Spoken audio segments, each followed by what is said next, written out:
Hello, I was trying to go live and I had another technical glitch, but I will read a little from my story in Austenistan as promised.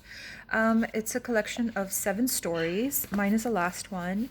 Each one of these are inspired by scenes, characters, situations from various Jane Austen novels, most of them Pride and Prejudice. We also have Emma and Lady Susan, and all of the writers are great friends of mine, and they're incredibly talented, original, and authentic. But I'm not going to be reading from their stories because I hope that they will be doing the same thing. So I'm going to read from mine, and please pardon my funny accents because I'm not an actor, but I'm going to try to make you laugh. On the Verge. One cannot always be laughing at a man without now and then stumbling on something witty. Pride and Prejudice. 3 months ago, if you told me that I'd be spending my wedding night meeting a blind date, I'd have laughed. I'm not laughing now. My love life could have passed for an indie film, one cast for diversity. The kind that starts out with a quirky situation, continues with a dose of hope, and concludes with an ambiguous ending. Please pardon children's sounds, because I am a mom and they do interrupt, even though I've asked them not to. Sorry. Okay. It'd be rated PG-13, limited to kissing and some mild expletives. The storyline would go something like this. A reasonably accomplished, fairly attractive heroine with a functioning uterus experiences the downside of approaching 30 with a fledgling career, no baby, no savings, and no man. One magical evening, the heroine encounters a dashing prince who spurns his legion of admirers and proposes marriage to the endearing heroine after a whirlwind courtship. Plot twist. In the midst of her big, fat Pakistani wedding preparations, the heroine discovers that there are other women in her prince's life. And so, to his utter disbelief, and slightly to hers, she calls off their splashy wedding and goes sailing into the sunset, solo. End credits roll to emo song. Okay, so the actual ending was a little different. I was left to the mercy of the fickle Pakistani beau monde and greeted with inquisitive questions, snide remarks, and cruel snickers. Yeah, that laugh track is my daughter who's on her iPad and oblivious. Okay. I was handed a box of Xanax by well-meaning matrons and a taviz by my masseuse to ward off the envious eyes that undoubtedly caused my fiancé's errant ways. I was advised to lose a few more kilos, as if my slight love handles were to blame. One can never be too thin, hissed a fashion designer acquaintance at a soiree. Good riddance, said Ayana, my BFF, who'd been amazing as usual through all this. Can you imagine how awful it'd have been if you woke up 2 babies later and discovered him cheating on you? You were lucky, Roya. I sure don't feel lucky, I muttered. She gave me a hug. Look, I tell you to get on Coffee Meets Bagel, but it's Lahore. You know that Tinder account I made in London over the holidays? Well, when I logged back in here, it showed up my cook and my driver. I had to swipe Dildar and Razakat. We screamed with laughter. Over many girls' nights, over drinks and takeout, my friends and I vented, soul-searched, analyzed, and overshared until we ran out of stories and theories and I felt almost normal again. I'd been worried about my work. As a blogger, I'd had to rely on my own incentive to set deadlines and get things done, and I'd just not been up to it since things went south with Princey. I felt even more awful because I was losing the followers, the momentum, and the advertising I'd managed to get when I'd been doing regular posts about planning my wedding to a proper B-list celebrity. Some of Princey's friends had been the absolute height of tack, and while I never named them, a few of their more ostentatious flourishes made for great copy. I wasn't sure if anyone would be interested. After months of designer togs and nightclub interiors, with Princey's flashy posse in my current state, pajamas, greasy hair, and Netflix, I needed to cover a splashy event to shake things up, to not be sad, single Roya. My fairy godmother came in the form of Sweetie Auntie, a friend of my mother's. She literally got me invited to a ball, and in the English countryside. Sweetie Auntie was a society doyen, always in the right place, at the right time. Knew everyone, and was invited to everything. Not just here in Lahore, but around the world, wherever Desi society congregated. I knew another prince would come my way, I thought. By the way, please don't take prince literally. It just means like the whole Cinderella fantasy. Trying not to get too excited about it. Avondon Ball would be great for my blog, I said. Pardon the interruptions. Stay home, stay safe. Homeschooling. Hashtag single parenting. Anyway, kids, shh. Blog, Sweetie Auntie said in disgust. Do you know what Saknan Tanvir is set to inherit? She said as he settled in her drawing room for a cup of Nespresso. Her tea trolley groaned with carbolicious treats, which neither of us dared touch. They have only just started moving properly in society in the last few years, ever since his father literally made a killing with their halal burger franchise in England. He went from Jamil Tanvir Butt of Gujranwala to Sir Jimmy Tanvir of Surrey. I'd promised your mother I wouldn't rest until I had settled you with a well-to-do Kata Pita family. Chances like this don't come every day. If you wait any longer, you'll only have those awful divorced men with 3 children and 3 double chins left to choose from. Side note, that makes 6 chins, by the way. 3 double chins equals 6. Imagine how many stomachs. I had to admit that the thought of meeting a man with 3 chins wasn't very tempting. He doesn't look very tall in his pictures, I said a little doubtfully, looking him up on my phone as we spoke. I've always wanted to look up into a man's eyes, not have him look straight into my chest. Don't be so naive, beta. Stop Googling him. Look for Avondon, their Surrey estate. They filmed BBC dramas and Shah Rukh Khan movies there. He's having a ball to celebrate his 30th birthday. Imagine how grand he is. So what is an inch or 2 here and there with a house like that? You're a lovely girl, Roya Beta, but do you know how many girls with decent backgrounds, anorexia, and designer clothes are waiting to pounce on him? Stopping for a sip of coffee, she continued. Men look at your chest, whether it's at their eye level or not. These things are not important in the long run. Look what happened to your poor sister, Bichari Myra, still single at 35 and working like a drudge, refusing to let me find her anyone. Okay, another side note. Slight parallels to Pemberley. Remember when Elizabeth Bennet sort of fell for Darcy after she saw his house? Okay. Myra had decided to pursue a career early in life and barely got the time to meet men. Plus, she had almost no patience for fools, which is the commodity largely on offer. She'd been engaged once in her early 20s, but that hadn't worked out. And after that, she poured herself into caring for our mother, who raised us alone since our father's death many years earlier. They'd both insisted that I not drop my degree halfway. I'd come back from Boston straight after, though, and we both looked after her till the end. Myra would go to her corporate communications job in the day and be with our mother in the evenings. I started blogging because the timings were totally flexible and because expressing myself helped me through this horrible time. When my mother died, it felt like our lives were over. Numb. We moved into a smaller flat, largely funded by Myra. We tried to make our lives feel like they mattered again. 2 weeks after meeting Sweetie Auntie, I was packing while Myra watched me with faint disapproval clouding her face. I'm just worried about you, she said. Tell me you're okay. Yes, I promise. I'm giving it my best shot or Sweetie Auntie will slaughter me.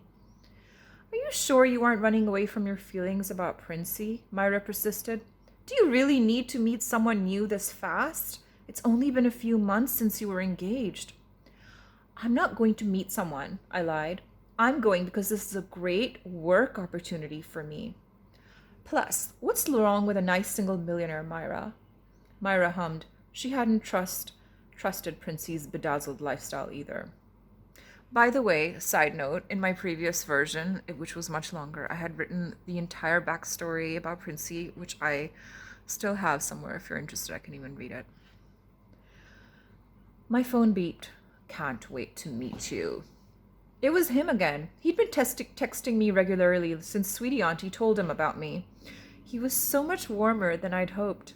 I blushed with pleasure each time he got in touch. It helped that I'd found a mention of him in one of my favorite gossip websites. Suspiciously sounds like the Daily Mail, which I have also written for. The Daily Tale. Avondon Park is let at last. Developer Scott Tanvir, the son of Sir Jimmy Tanvir of Halal Burger Land, purchased the 12-acre Surrey property from Lady Avondon in 2015. After a £4 million restoration, Scott Tanvir Properties are hosting the Avondon Winter Ball to celebrate his 30th birthday. Tittle Tattle magazine's top toffs of 2017 expected to attend, including minor European and Arab royalty, oligarchs, debutantes, and Trustafarians. Link: Scott Tanvir ranks number 3 on the Brit Asian eligible men list of 2017. Isn't it a bit desperate to travel 6,300 kilometers to blog about a ball and meet a blind date? I asked Ayana, who'd sweetly offered me her family's flat in London to stay in while I was there. Hell no, she retorted. The ball will be super happening, Yar.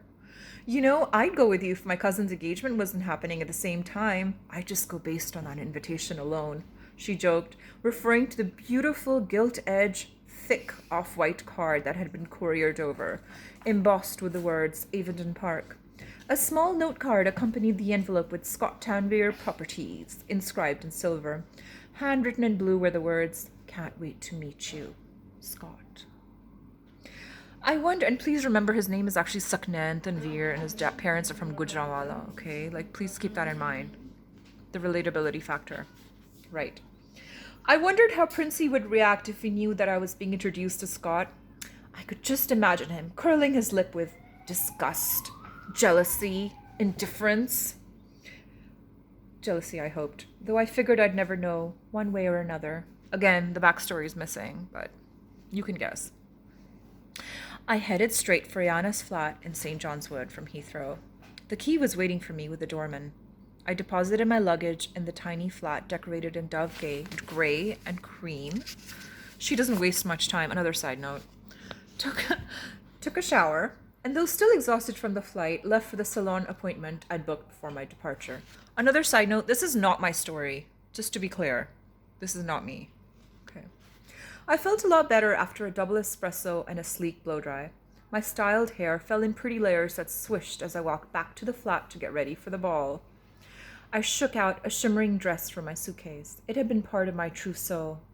I didn't earn a great deal as a blogger, but it came with certain perks, and fashionable attire was one of them. I could borrow from local designers as long as I could squeeze into their sample sizes.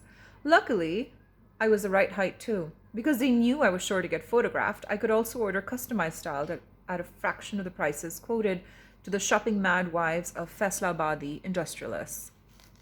I finally perfected my smoky eye and paired it with coral lipstick, ending with a dusting of shimmery strobe powder along the bones of my brows, cheeks, and collar, and a whiff of Carolina Herrera stiletto perfume bottle aptly titled Good Girl that I'd bought at Dubai Duty Free in my jet-lag stupor. I slipped on the transparent Valentino lucite wedges embedded with crystals that had maxed out my credit card and took a look in the full-length mirror. Not bad, if I may say so myself. Loss of appetite following Princey's betrayal meant I no longer had a stomach to suck in at all. And my eyes looked bigger and my cheekbones higher. I felt a nervous shiver at what I was about to do. Best case scenario, I was going to a ball to meet Prince Charming. But what was the worst case scenario? I hadn't had very good experiences with fix-ups so far, usually a complete lack of chemistry. I hadn't had very good experiences with love in general. Before Princey, there were your usual arrogant, swaggering men who thought women were put on this earth to look after them. The one exception had been an older man from out of town whom I'd met at a glamorous Lahore party. He was suave, well-spoken, and seemed really interested in what I thought about all things, all of which was great until I discovered he already had a wife. Turned out he wasn't really interested in what I thought about that. I had just turned 27 when I met Princey. It was a balmy December evening, and I'd been visiting Karachi for the city's snootiest charity fundraiser of the year. Side note, the snootier, the better. Um, the invitation list for the coveted Friends Against Dengue Society was always heavily oversubscribed. The grand dames on the fundraising committee vetted the attendees and only issued invitations if one made the cut: money, breeding, social standing, the usual. That was the whole point of going, really. No riffraff.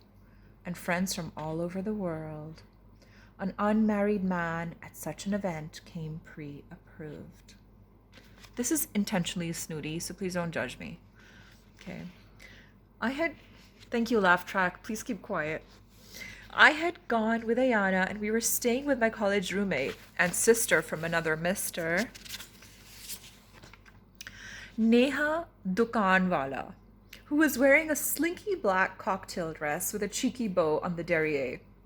I was wearing a color-blocked midi in fuchsia with slim cutouts on my waistline, while Ayana sparkled in a silver Balmain mini worn with a corset belt. As we drove up to the closely guarded venue that had been revealed just the night before, we were confronted by endless rows of sedans, often accompanied by their own protection unit. A pickup truck containing mustached bodyguards holding semi-automatic weapons. It was a private property on French Beach, belonging to a textile tycoon. The hosts had outdone themselves with this year's Nikki Beach-inspired theme, organized around a massive sculpted garden and an infinity pool overlooking the Arabian Sea. The white marquee billowed and imported white blossoms fluttered in the sea breeze. The DJ spun pulsating tracks on a high platform. VIP guests who'd forked over the equivalent of thousands of dollars for lounges were placed on a superior level, overlooking the lesser round tables purchased for hundreds of dollars a head. Guests walked in with their BYOB stash. It's like the Prohibition era here, if you get it. And handed it to their allocated waiters. Dukanwala Cooking Oil was one of the corporate sponsors, so we were seated at a fantastic lounge with Neha's parents and their cronies and spent our time discreetly eyeing the plumped and bejeweled glamazons below.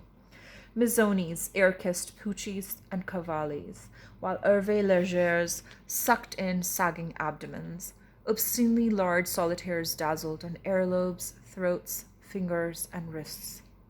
Ayana was the only one under 50 who was thrilled when the hip lounge music turned to disco, and she dragged us onto the dance floor, like 70s disco. As it got later and later, the music went back to electronic and contemporary, and the dancers got younger and younger as the night wore on.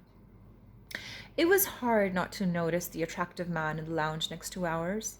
At 6'3", he was half a head taller than the average Karachi guy. Actually more like 1 foot.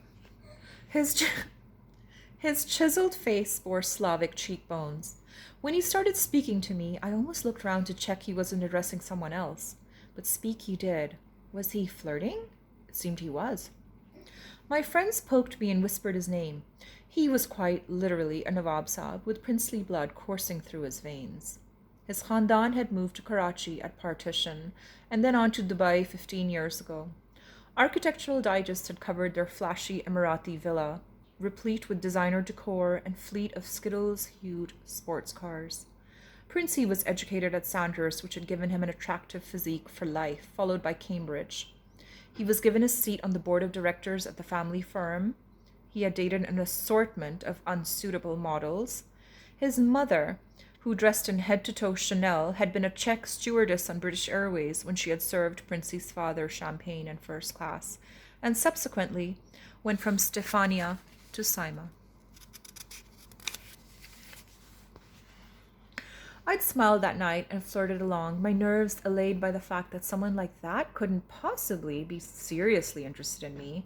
Well, you know how that went. As the Uber approached Avonton Park, I gasped. Now she's back in England. I was expecting a pretty, rustic pile, but this was truly wedding cake glorious, with a Palladian facade made with Bath stone, surrounded by lush, manicured foliage. I joined the queue of guests in outfits ranging from the merely formal to the bizarre, on a red carpet leading up to the steps. The flash photography was relatively unobtrusive. I hoped this was a good omen. Scott would be dashing, sophisticated, urbane, and gentlemanly, and I would no longer be jinxed in love. The hall screamed Georgian glamour with its rococo splendor and artworks. I walked along a long gallery and gazed at paintings and sculptures, pausing before displays of exquisite snuff boxes, Dresden china, and gleaming silver, before accepting a flute of champagne from a liveried footman.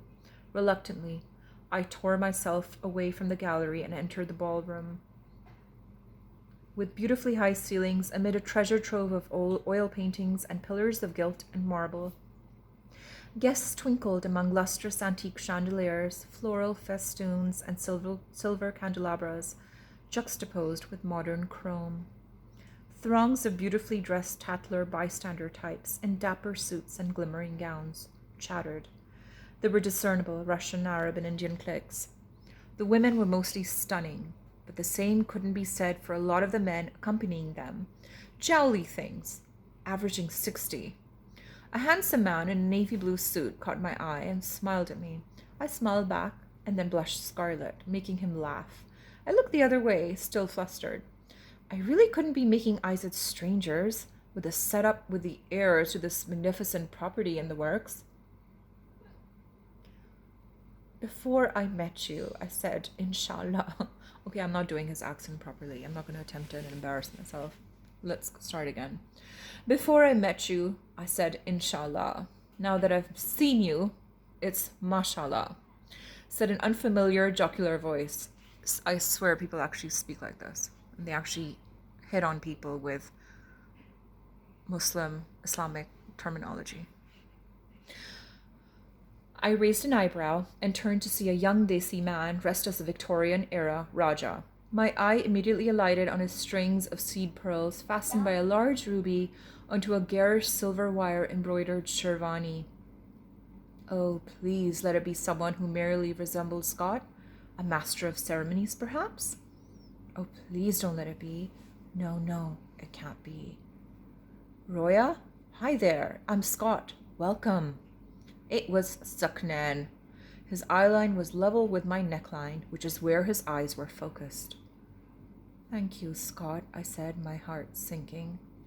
I offered a hand, but Saknan awkwardly tiptoed up to kiss my cheek.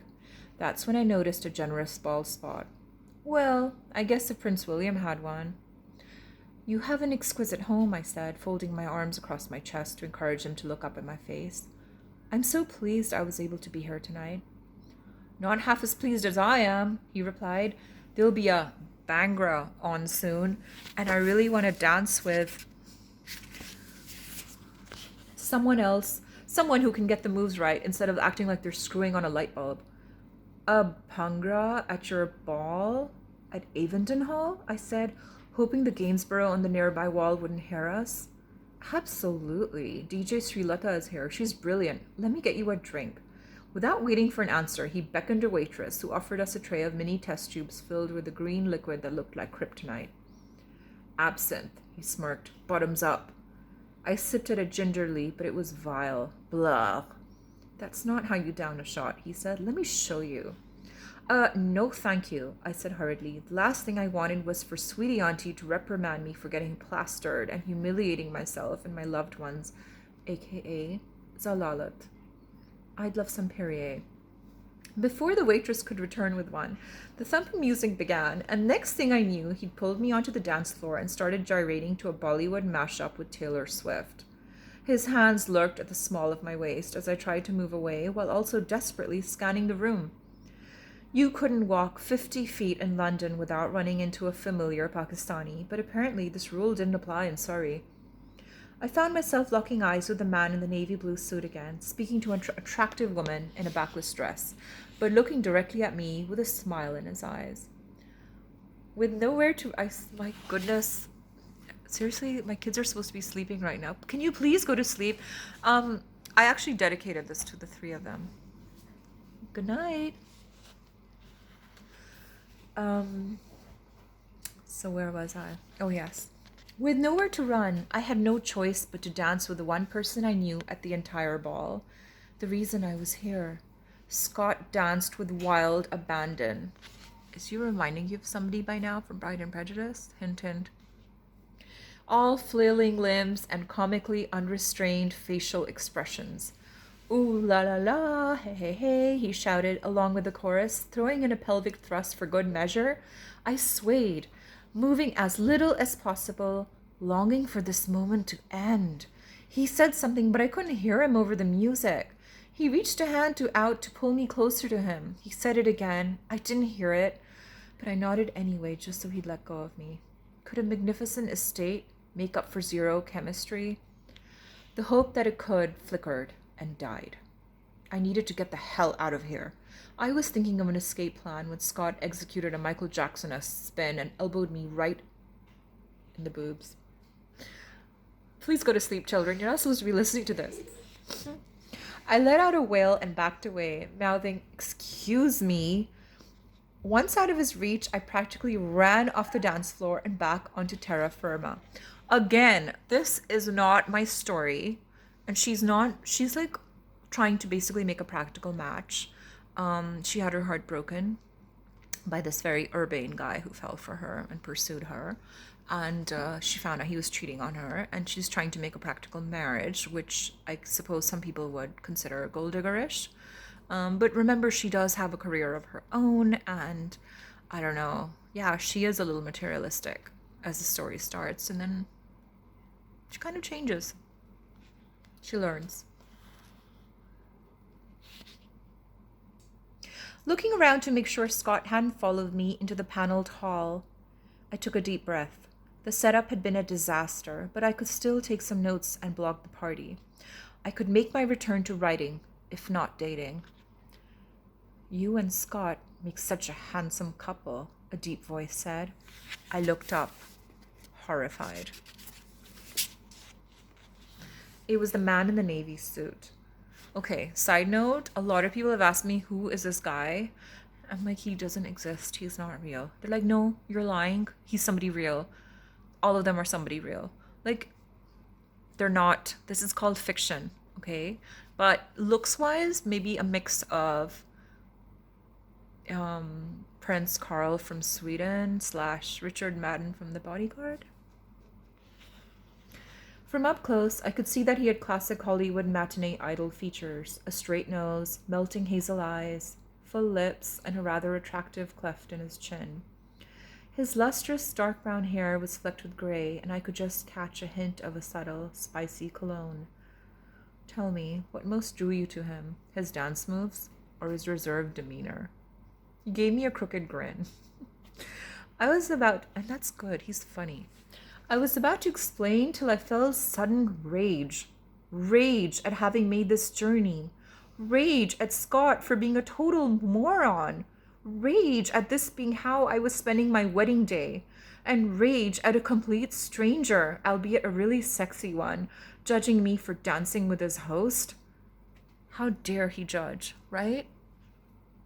There's a lot more to Scott than you seem to think, I said icily. I unconsciously looked over to the dance floor. A space had cleared in the center where Scott appeared to be trying his hand at breakdance. My heart sank further yet. Navy suit laughed again. I started to walk away, but he came after me. Sorry, he said. I'm sure Scott is actually brilliant. I don't want to talk about him anyway. Where are you visiting from? You're obviously not a Londoner with your accent. So she doesn't know who this guy is. She knows nothing about him. For all she knows, he could just be a bodyguard, somebody's security detail. Pakistan, I said. I waited for the inevitably tedious response. Is it dangerous there? Do you know Malala? Do you know my random Pakistani friend from university? Your English is so good. But none came. Where were you 6 years ago when I went hiking to K2? He asked. My one and only time there. I was impressed. Also, the thought of him hiking made me rather shamefully think of what his torso may look like under his impeccably crafted shirt. The most adventurous thing I've ever done is go to a hill station for a yoga retreat and rush back after 3 days without Wi-Fi, I said. He reached over and pushed a strand of hair away from my face. It suddenly felt as though the ball were far, far away. He was close enough to kiss. Suddenly, I heard a screech. I quickly drew back. I turned around and saw the last two people I'd ever want to encounter in a dark corner: Imane Ahmed and Harry Gulzar. Imane was a socialite who attended ladies' committee lunches by day and snorted coke by night. She had ash blonde hair extensions with a bulbous trout pout and was wearing a sequined Moschino Pepto-Bismol pink mini dress with a crotch-skimming slit that revealed an inch of a Spanx corset. She carried a cocktail in one taloned hand and an Alexander McQueen skull clutch in the other. Harry was an event planner who hosted pop-up shops and retail launches while paying B-grade models to grace them with their presence. Lackluster red carpet photos were then sent to glossies all over the country and Instagrammed with the hashtag spotted. Harry wore a too-tight Gucci suit in dark teal, accessorized with a Gucci belt, and pointy Prada shoes. They were both fixtures on the Lahore social scene. "Who's this hottie?" Imane said in a too loud whisper. "Johnny, share him with me too," Harry said, as he produced his selfie stick and captured a group shot before I had even spoken a word. I was mortified. What must Navy Suit think of this tackiness? Of course, when it rains it pours, and soon enough Scott had reappeared at my side, now sweaty from his dance routine. "Miri John, the DJ is playing Layla O Layla, and you know what that means." "It means the time has come for me to set myself on fire," I thought. Ignoring my protests, he literally wrenched my arm across the dance floor. He spun me with such ferocity that I only just righted myself without falling over. If ever there was a time to be grateful for Imane being resolutely socially ambitious, it was now. She sidled up to Scott and whispered something in his ear. He looked at her and giggled. She joined the dance, clearly trying to push me back on the dance floor and install herself in front of Scott. Thank God. Standing with her legs akimbo, she started shimmying in the most fascinatingly vulgar manner. I took the opportunity to slope off the dance floor again. I looked back, and this time, Scott seemed occupied. I breathed a sigh of relief and vowed to never complain about Imane again, at least not till I got to Lahore. I cast about, hoping to find Navy Suit. I didn't even know his name. I wanted to apologize for the ambush by Harry. Actually, I just wanted to see him again, but all I saw were lots of unfamiliar faces. My feet were beginning to hurt. I think I'd pulled something when Scott had spun me around last time. It was time to call it a day. I pulled out my phone to call an Uber. I'd not had the opportunity to look at it since reaching Avondon, and was alarmed to see that I'd missed a dozen calls from Myra. I walked to a quiet balcony and called her back. "Roya," she screeched, "why aren't you checking your